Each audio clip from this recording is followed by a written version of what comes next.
Patuloy ang paglalayag ng Straw Hat papunta sa Red Line. Ipinaliwanag ni Nami na ang daan papunta sa Grand Line ay paakyat ng bundok. Hindi nila alam kung paano maglalayag ang Going Merry paakyat ng bundok, pero ito ang nakaguhit sa mapa. Sabi ni Usop, palagay ko sobrang lakas ng agos ng dagat. Ipinaliwanag ni Nami ang kanyang napagtanto na maaaring dahilan kaya malakas ang agos. May kanal na papaakyat ng bundok at ito ang dapat nilang hanapin para makaakyat sa Reverse Mountain. Kung hindi ito ang mapapasukan nilang agos, babangga sila sa bundok at mawawasak ang Going Merry. Pinag-utos ni Nami na itaas ang sail ng barko at agaran naman nilang ginawa. Tinawag ni Luffy ang Straw Hat nang makita nito ang bundok at nagulat sila kung gaano ito kataas. Napakalakas ng agos sa bahagi ng karagatang ito at nagsimula na silang tangayin. Tanong ni Luffy, nasaan na ang sinasabi mong daan dahil babangga tayo sa bundok? Nakita ni Nami ang isang canal entrance paakyat ng bundok at sinabing idiretso nyo lang. Tinignan nito ni Zoro at hindi ito makapaniwala na umaagos ang tubig dito paakyat ng bundok. Sabi ni Nami, dapat makapasok tayo dyan sa entrance ng kanal kung hindi babangga tayo sa bundok. Biglang nabali ang manobela ng barko at hindi sila makaliko. Ginamit ni Luffy ang gambang balon para hindi sila mabangga sa bundok at successful silang napasok ang entrance ng kanal. Kumapit si Luffy sa kamay ni Zoro at tuwang-tuwa sila dahil nagawa nilang makapasok sa kanal. Diretso sa pag-akyat ang Going Merry nang sumilip si Eric na nakasakay sa kanilang barko. Tuwang-tuwa ang Straw Hat habang pinagmamasdan ang tanawin paakyat ng bundok.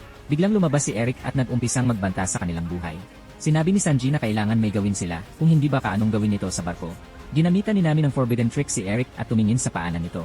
Saka ito dali-daling sinipa sa paa ni Nami at nahulog sa karagatan. Nag-skip ito sa karagatan habang nagpapaalam si Nami. Malapit na silang makarating sa tuktok ng bundok at hindi alam kung ano ang mangyayari pag nakarating sila sa tuktok. Tuwang-tuwa silang pinagmasdan ang paglampas nila sa kanal at diretsyong tinahak ang pagbaba ng bundok. Dahil ito na ang moment nila papasok sa Grand Line, naisip ng bawat isa ang kani-kanilang pangarap na gustong tuparin sa Grand Line. Tuwang-tuwa sila sa mabilis na pagbaba nila sa bundok nang makarinig si Zoro ng isang rolling sound na ingay. Hindi naman ito narinig ng ibang Straw Hat nang napansin nilang ang isang bagay na nakaharang sa kanilang daanan. Inakala ni Sanji na isa itong bundok at sinabi kay Nami. Hindi ito pinaniwalaan ni Nami dahil sigurado itong karagatan ang nasa dulo ng kanal. Nang makalapit ang Going Merry sa bagay, napagtanto nilang isa pala itong higanteng whale na kanilang babangdaan. Mabilis ang kanilang pagbaba at hindi nila alam kung paano nila papabagalin ang barko para hindi bumangga. Natataranta na sila at sinabing iliko ang barko pero nabali ang kanilang manubela kaya wala silang magawa. Nakaisip ng idea si Luffy at tumakbo sa loob ng barko habang ang iba ay pinipilit na iliko ang barko. Patuloy sila sa paggalaw sa baling manubela at mangyak-ngyak na si Nami na pinapanood ang kanilang pagbangga sa whale. Pinaputok ni Luffy ang kanyon para itulak sila pabalik ng pwersa nito at gulat na gulat ang Straw Hat sa ginawa ni Luffy. Bumangga sila pero walang malaking damage ang nangyari dahil nabali lang ang ulo ng barko. Nakita ni Luffy ang ulo ng Merry at nagalit dahil ito ang kanyang favorite seat. Nakita ng Straw Hat ang higanteng whale at takot na takot dahil baka atakihin sila nito at palubugin. Sabi ni Zoro na umalis na tayo rito at mabilis na nagsagwan palayo. Nang makarating sila sa tapat ng mata ng whale, biglang itong sinuntok ni Luffy dahil ito ang dahilan ng pagkabali ng ulo ng Going Merry. Gulat na gulat ang Straw Hat sa ginawa ni Luffy at tinignan sila ng whale. Binuksan ng whale ang kanyang bibig at hinigop ang buong Going Merry. Nahulog naman si Luffy at napakapit sa ngipin ng whale at tumalon papunta sa ulo ng ito. Tuluyan naman nahigop ang Going Merry at sinara ng whale ang kanyang bibig.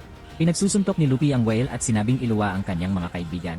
Lumubog na sa dagat ang whale at maaaring masama sa paglubog si Luffy nang makita nito ang isang entrance. Nasa loob ng sikmura ng whale ang Straw Hat at nakakita sila ng isang bahay sa maliit na isla. Biglang lumitaw ang isang higanteng squid at kinatakutan nila Usop at Nami. Biglang tinamaan ng pana ang squid ng ilang beses at lumubog sa dagat. Nakita nila Sanji at Zoro ang isang matanda na nagpaulan ng pana. Si Luffy naman ay nasa loob ng isang tunnel sa loob ng whale. Naglakad ang matanda habang nakatingin sa Straw Hat ng masama na kinakabahan ng Straw Hat. Umupo ito at nagalit si Sanji dahil wala man lang ginawang reaksyon tungkol sa kanila. Sabi ng matanda, subukan niyo lang at may mamamatay. Sagot ni Sanji kung sino. Sagot ng matanda, syempre ako, na mas kinagalit ni Sanji. Inawat ito ni Zoro at nagtanong na saan kami at sino ka. Mas lalong naging seryoso ang matanda at sinabing nararapat lang na ikaw ang unang magpakilala sa ibang tao kung may gusto kang malaman. Magpapakilala na si Zoro pero biglang nagpakilala ang matanda na kinagalit ni Zoro. Sinabi ng matanda na siya si Crocus at siya ang lighthouse keeper. Nang hihimasok kayo sa aking private resort at tinuro ang exit. Pinagtakahan ni Nami at Usop ang pintuan at napansin na painting lang ang langit sa loob ng tiyan ng whale. Nag-decide nang umalis ang Straw Hat nang biglang umuga ng malakas na pinagtakahan nila. Nakita nila ang peking isla at lalo silang nagduda sa matanda. Sinabi ng matanda, ang pag-ugang ito ay kagagawa ng pag-umpog ng whale ng kanyang ulo sa Red Line. Sabi ni Zoro na lumabas na tayo bago pa tayo ma-digest ng whale pero hindi sila makagalaw dahil sa malakas na pag-uga na gawa ng whale. Lumangway si Crocus sa dagat upang puntahan ang hagdanan.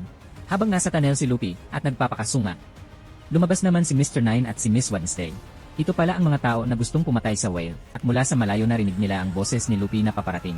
Lumabas sa exit si Lupi at nahagip ang dalawang tulisan at sabay-sabay na nahulog sa dagat. Patuloy sa pagwawala ang whale hanggang tinurukan ni Crocus ito ng pampakalma. Binihag ng Straw Hat ang dalawang kawatan nang lumabas si Crocus at sinabing huwag niyong subukang hawakan si Labun. Naglabas ng kanyon ang dalawang tulisan at pinutukan si Labun. Dali-dali naman humarang si Crocus at sinapo ang pagsabog. Sinabi ng dalawa na si Labun ay gagawing pagkain sa kanilang lungsod. Sinapok ang mga ito ni Lupi dahil hindi nagustuhan ang kanilang ginawa. Ginapos nila ang mga ito at pinaliwanag ni Crocus ang sitwasyon. Sabi ni Crocus, ang dalawang ito ay gustong gawing pagkain si Labun ng kanilang nayon. Kinwento ni Crocus kung bakit patuloy na binabangga ni Labun ang Red Line. May mga grupo ng pirata na pumunta dito sa Reverse Mountain at sinusundan sila ng isang baby whale na si Labun. Naging malapit na magkaibigan ang mga pirata at si Labun.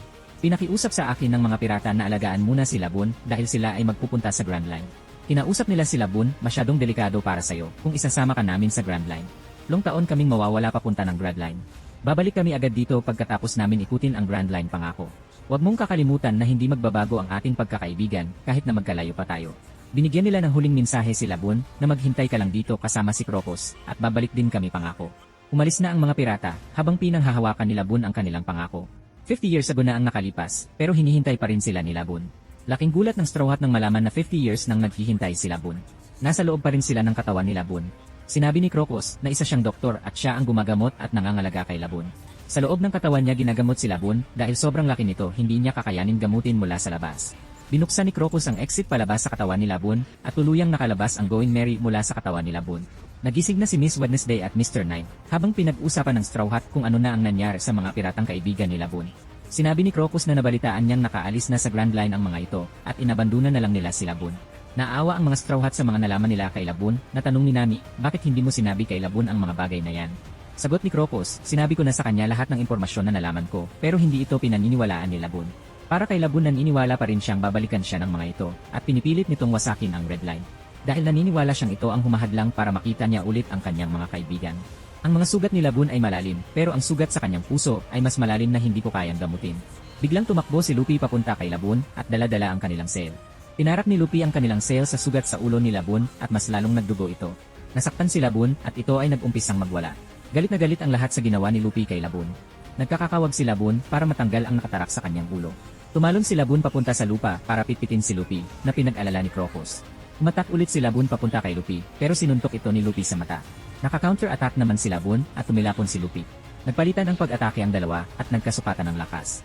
Atake pa sana si Labun nang sinabi ni Lupi na tabla ang laban natin. Natigilan si Labun at tumayo si Lupi. Sabi ni Lupi, malakas ako at alam kong alam mo din yon. Malakas ka at kung gusto mo pa ng isang laban, hintayin mo kami sa aming pagbabalik galing sa Grand Line para sa isang rematch. Naluha naman si Labun at parang gumaan ang loob nito sa ginawa ni Lupi. Pinintahan ni Lupi ang ulo ni Labun at sinabing i-consider mo ito na tatak ng akin pangako para sa ating rematch. Kaya ingatan mo ito at iwasan mong magalusan ang ulo mo dahil mabubura ito. At sinang-ayunan ni Labun. Inaayos naman ng Straw Hat ang kanilang barko nang nahalata nilang nawawala ang dalawang tulisan. Napagplanuhan ng dalawang tulisan na atras na muna sila pabalik sa kanilang base nang napagtanto ni Mr. Nine na nawawala ang kanilang log post. Napulot ni Lupi ang log post at nakita ng mga tulisan na hawak ni Lupi ang log post. Gagawa na ng plano si Nami papunta sa Grand Line nang napasigaw ito dahil nakita nitong sira ang kanilang kompas. Sabi ni Crocus na mukhang wala kayong ideya kung paano gumagana ang mga bagay-bagay dito.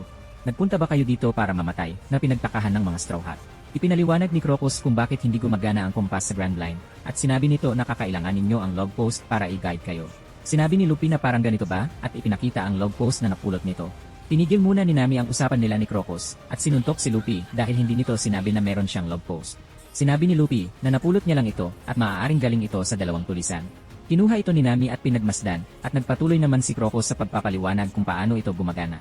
Naubos ni Lupi lahat ng pagkain na hinanda ni Sanji, kaya sinipan niya si Lupi dahil hindi ito nagtira. Tumilapon si Lupi at nabasag ang log post. Nabura ang ngipin ni Nami nang makitang nabasag ang log post. Sinipan ni Nami palipad sila Sanji at Lupi na diretsyong nahulog sa dagat. Sabi ni Crocus, "Wag na kayong mabahala at ibibigay ko na lang sa inyo ang aking log post."